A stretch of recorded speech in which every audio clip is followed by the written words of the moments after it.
હવે જોઈએ અગત્યના સમાચાર। આજથી સંપૂર્ણ ભારતમાં 3 નવા કાયદાઓ ભારતીય ન્યાય સંહિતા, ભારતીય નાગરિક સુરક્ષા સંહિતા અને ભારતીય સાક્ષ્ય અધિનિયમ અમલમાં આવી છે, જેને લઈને વડોદરા શહેર પોલીસ કમિશનર દ્વારા આજથી અમલ બનેલા નવા કાયદા અને કલમો અંગે મીડિયાને જાણકારી આપી હતી। અત્રે નોંધનીય છે કે આજથી બ્રિટિશરોના જમાનાનો કાયદો બદલાઈ રહ્યો છે। 164 વર્ષ જૂનો આઈપીસી કલમનો કાયદો આજથી બદલાઈ ગયો છે, જેથી નવા કાયદાની શરૂઆત બરોબર રાત્રિના 12ના ટકોરે વડોદરા શહેરના ગાયકવાડી જમાનાના 110 વર્ષ જૂના રાવપુરા પોલીસ સ્ટેશન ખાતેથી પોલીસ કમિશનર દ્વારા પ્રતિકાત્મક શરૂઆત સાથે નવા કાયદાને લાગતી જાણકારી આપવામાં આવી હતી। રિપોર્ટર આશીષ ન્યાતી, એનએન ન્યૂઝ, વડોદરા। દર્શક મિત્રો, તમારી આસપાસ બની રહેલી અવનવી ઘટનાઓ વિશે જાણવા માટે એનએન ન્યૂઝને લાઈક કરો, શેર કરો, સબસ્ક્રાઇબ કરો અને બેલ આઇકન પ્રેસ કરો, જેથી આપને નોટિફિકેશન્સ મળતી રહે।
આજે 1 જુલાઈ 2024 ત્યારે 00:01 hours આ એક ઐતિહાસિક ઘડી છે।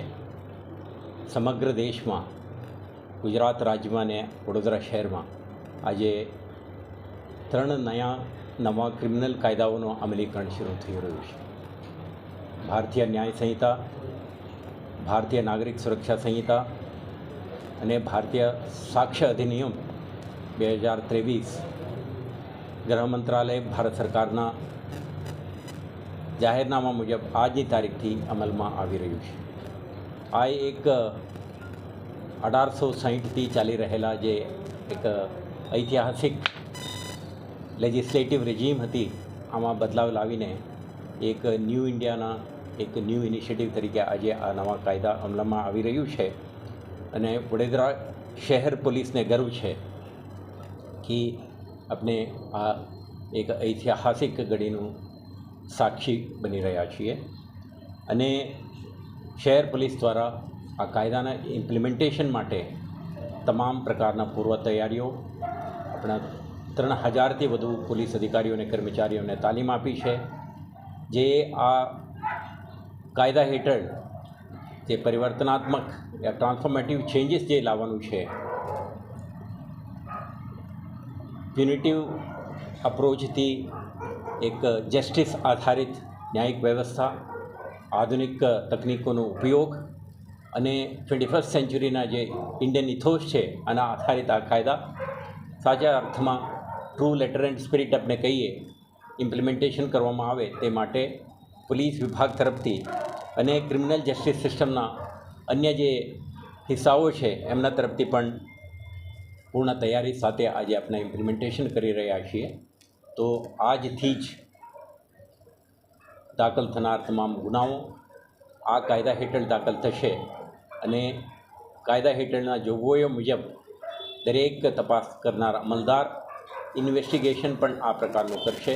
અને મને વિશ્વાસ છે કે આ નવા લેજિસ્લેટિવ રેજીમ અંતર્ગત જે કંઈ કાર્યવાહી કરવામાં આવશે તો શહેરજનોને ન્યાય આપવાની પ્રક્રિયામાં આ દિશામાં આ એક મહત્ત્વનું ઇનિશિયેટિવ છે।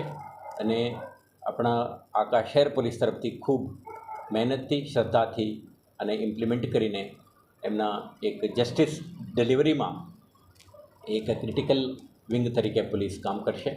અને હું મારા સાથી અધિકારીઓ દરેક પોલીસ કર્મચારીઓને ખૂબ ખૂબ શુભકામના પાઠવું છું આ મહત્ત્વના ઘડીએ, અને સાથે વિશ્વાસ છે કે અન્ય વિભાગો સાથે સંકલનમાં રહીને આપણે સંપૂર્ણપણે આના ઇમ્પ્લિમેન્ટેશનમાં સફળ રહીશું. 164 વર્ષ જૂનો કાયદો કેટલો પડકાર હતો જ્યારે હવે એને ઇમ્પ્લિમેન્ટ કરીને એને આ તરફ લઈ જવા માટે?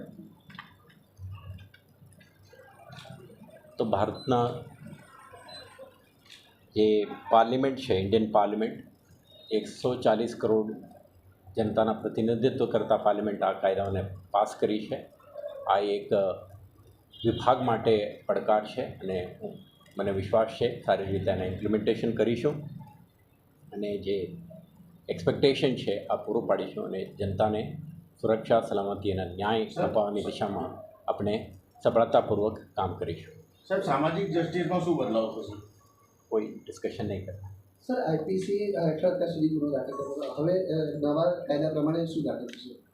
દરેક ગુના નયા કાયદા હેઠળ દાખલ ભારતીય થશે. ન્યાય સંહિતા આઈપીસી અત્યારે આપણે ભારતીય ન્યાય સંહિતા છે, ભારતીય નાગરિક સુરક્ષા સંહિતા છે અને ભારતીય સાક્ષ્ય અધિનિયમ છે, જે આઈપીસી, સીઆરપીસી અને એવિડન્સ એક્ટના જગ્યા લઈ રહ્યા છે. સમગ્ર જે નવા રેજીમ છે, લેજિસ્લેટિવ રેજીમ, આ પીપલ સેન્ટ્રિક છે. નાગરિકોને વધુ અનુકૂળતા થાય તે માટે EFIR, કેટલાક નાગરિકોના હકને પ્રોટેક્ટ કરવા માટેની જોગવાઈઓ અને સિનિયર સિટીઝન, મહિલાઓ, બાળકો, એમના સુરક્ષા માટે ખાસ જોગવાઈઓ આ એક્ટમાં છે. મને વિશ્વાસ છે શહેરીજનો આ કાયદાના ઇમ્પ્લિમેન્ટેશનમાં આપણે સહકાર આપશે અને એમના સાથ સહકારથી ઇમ્પ્લિમેન્ટેશન સારી રીતે કરી શકીશું. આભાર. Thank you.